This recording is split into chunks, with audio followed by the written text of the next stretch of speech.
En 2017, Énergie Infrastructure sera organisée non plus avec une logique géographique, mais d'abord dans une logique business, d'une part autour du nucléaire, d'autre part autour des activités liées aux infrastructures et à la transition énergétique, gardant en commun deux briques technologiques importantes pour nous, le Project Management et CSCS. En 2002, Énergie Infrastructure représentait une trentaine de millions d'euros de chiffre d'affaires annuel.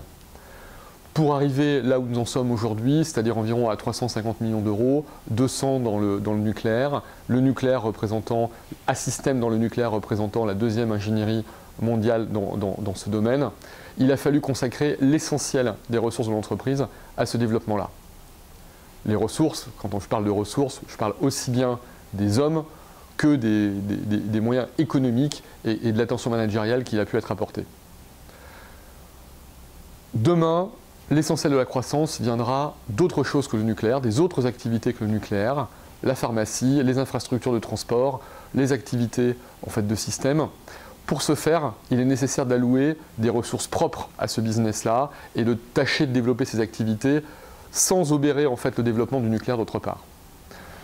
Par conséquent, pour pouvoir bénéficier de deux dynamiques de croissance importantes, une encore sur le nucléaire qui atteindra environ 300 millions d'euros à l'horizon 2020, d'autre part sur les activités devrait elle aussi représenter environ 250 millions d'euros à l'orée de l'année 2020, eh bien, il est nécessaire que chacune des entités bénéficie de ses propres moyens de développement. Bon, pour la majorité des collaborateurs, l'organisation ne va pas changer grand-chose le 1er janvier 2017. Les lignes managériales bougent peu, et puis la réalité des projets que nous délivrons à nos clients, elle ne se transforme pas du jour au lendemain. La nouvelle organisation est là pour apporter de nouveaux projets sur de nouveaux territoires, pas à la place des projets que nous exécutons déjà, mais en plus des projets que nous exécutons déjà. Nucléaire, l'impact de la nouvelle organisation va être d'avoir une vision et une allocation des ressources humaines beaucoup plus internationale que par le passé. Aujourd'hui, la logique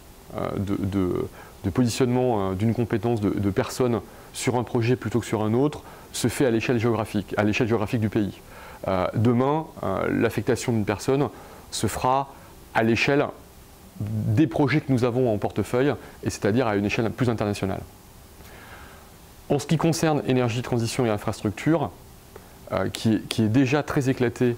géographiquement, puisque je vous le rappelle, énergie infrastructure, c'est la France bien sûr, mais aussi la Suisse, le Pacifique, la Belgique, les Émirats arabes unis, l'Arabie saoudite ou la Turquie. Les 6 axes qui sont mis en place, donc le project management, les systèmes de sécurité, l'efficacité énergétique, la pharmacie et le compte général électrique, sont en fait des projets qui sont destinés à améliorer, à accroître le développement, à accélérer le développement en fait, de l'activité énergie, transition et infrastructure à travers les pays en utilisant les compétences, là aussi, les savoir-faire qui ont été développés dans les différentes zones géographiques.